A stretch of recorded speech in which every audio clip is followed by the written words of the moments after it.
Welcome back to the deep dive. Today, we're jumping into a story that is just wall-to-wall action, but it's also got this core of, high-level organized crime and a really raw personal quest for redemption.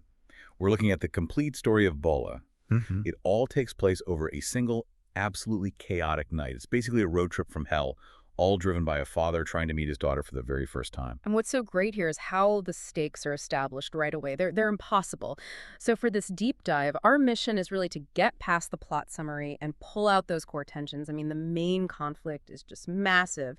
You have SP Diana Joseph, and she has to protect this huge drug haul, but at the same time, she's got to save 40 of her own officers. How do you even make that choice? It's an incredible setup, and it all starts with this huge success that almost immediately triggers a complete catastrophe. Exactly. The setup is, well, it's flawless. SP Diana Joseph pulls off this massive operation. She seizes a colossal haul of cocaine. We're talking 1,000 crore rupees worth. Yeah, to put that into perspective for, our global listeners, that's nearly $1 billion. A huge score for the cops and a crushing blow for the Sika gang. And not just the drugs. She gets the kingpin, Nithari. So that haul gets locked down in the Lalganj police station. But that success immediately puts a giant target on Diana's back. The pressure just ratchets up instantly because of Nithari's younger brother, Ashu, who just immediately starts plotting his revenge. And Ashu's plan is, it's shockingly efficient. Kind of insidious, actually. We find out he worked with a corrupt inside man, an NCB officer named Devraj Subramanyam, and he uses him to spike the food and drinks at a police farewell party with Rohypnol. An act of internal sabotage. And just like that, you have something like 40 police officers, just unconscious. The force is brought to its knees in an instant. The timing is just catastrophic. It's the perfect checkmate. And the only reason the whole story doesn't end right there is this one tiny critical detail. Diana. She is on medication, so she doesn't eat or drink anything. She is the only conscious officer left.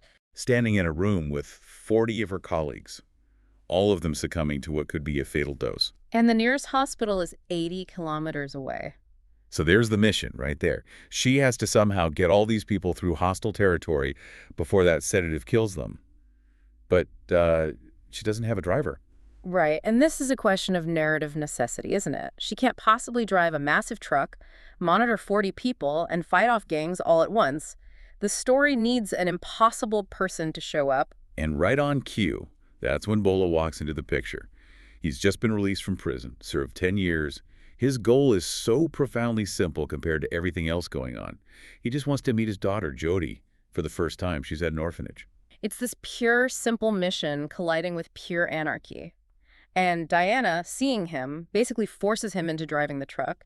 And there's this immediate tension between them. You can tell Bholaa has this deep-seated resentment for the police. That resentment is so interesting. It's there, but it's not really explained at first. We just know he did 10 years. You have to wonder, does the source imply that his past with the police is why he was separated from his daughter for a decade? The implication is definitely there. I mean, he clearly had a criminal past he was trying to leave behind, and the fact he was willing to go to prison for 10 years, seemingly to protect his daughter, suggests the police were, at the very least, a part of why he had to disappear. It makes his reluctance totally believable. So Diana has to make him an offer he can't refuse. This forced bargain, you complete this insane, deadly road trip, and I'll personally make sure you get to meet your daughter. No red tape. And the stakes inside that truck are just immense. You've got the 40 unconscious officers, Diana, the cook Karchi, and a ticking time bomb. Constable Deep Singh. The traitor. He's secretly working for Ashu. So the threat isn't just outside the truck, it's inside too. And the moment they get on the road, Ashu puts this massive bounty on their heads. It's not just a chase. It's an open invitation. Every local gang and goon suddenly sees that truck as a payday. And that's where the story just completely shifts. It goes from a desperate road trip to a full-on moving fortress defense.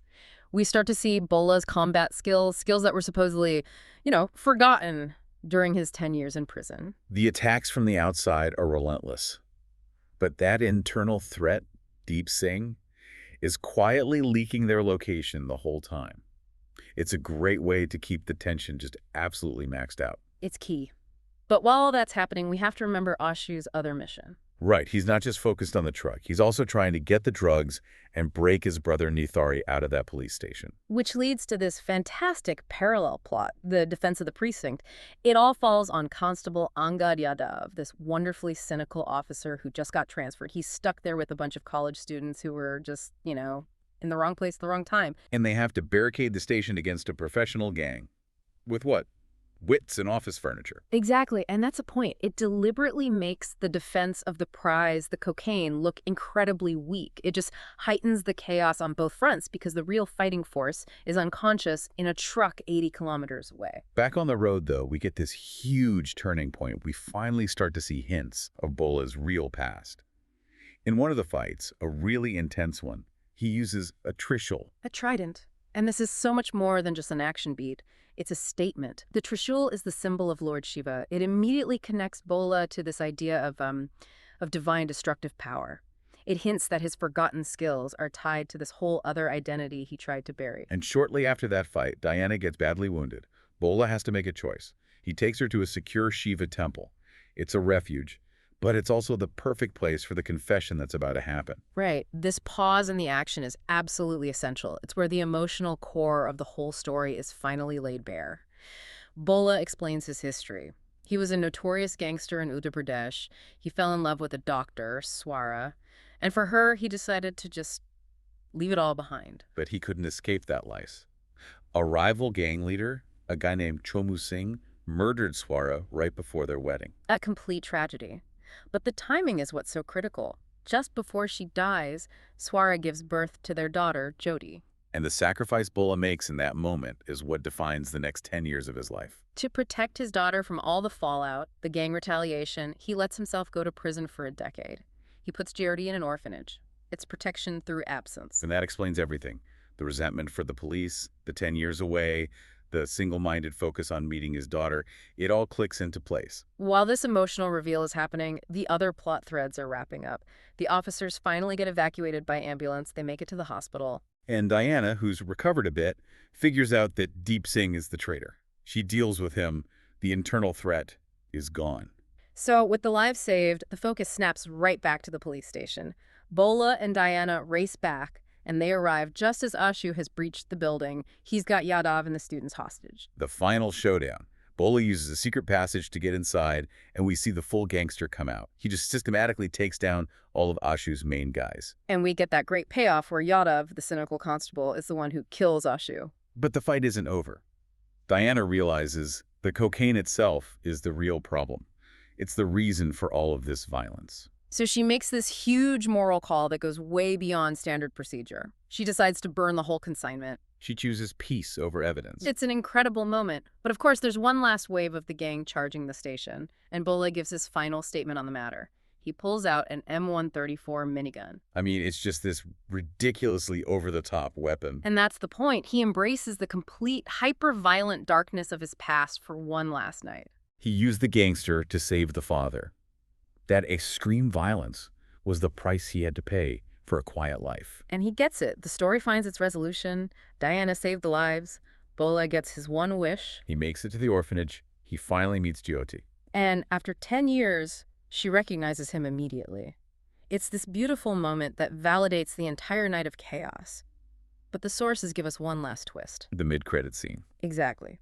We see Chomu Singh, the man who killed Swara, learn that Bholaa is out of prison, and he starts hunting for him. It tells you that Bolaa's old life isn't finished with him. Which changes the whole context of that peaceful ending.